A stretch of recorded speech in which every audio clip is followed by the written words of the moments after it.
The Jamaica Stock Exchange has been declared the #1 exchange in the world twice in the last 5 years and is poised to achieving the feat again. While acknowledging the accomplishments, Mr. Jackson is calling for more to be done in other areas. We cannot build that world-class capital market if when people start to play the game, we find that the referee introduces a new rule into the game. It just cannot work that way. And that, unfortunately, is what has happened in Jamaica. We have to move away from that. We need to move to a predictable thing. We can't rely on government individuals where government regulators are concerned, where individuals sit down and come up with rules, and then those individuals change, and a new set comes, and the rules change because the person has changed. He's suggesting these should be accomplished through legislation. He also recommended rules to be applied for a certain category of IPOs.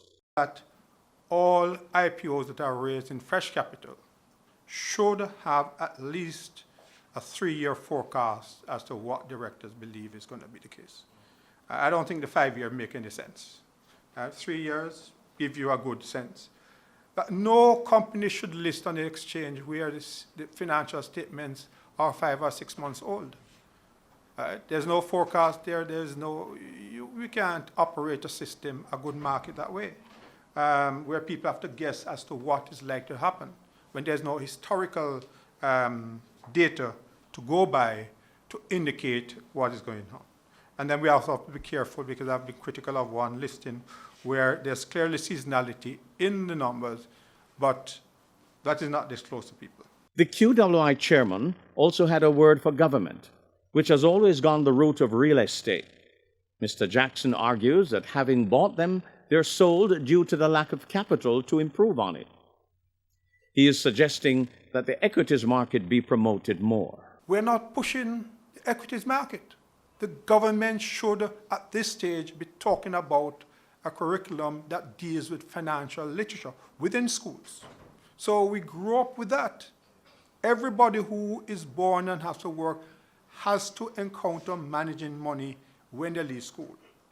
And some of us had to do it at school. But we're not being taught it.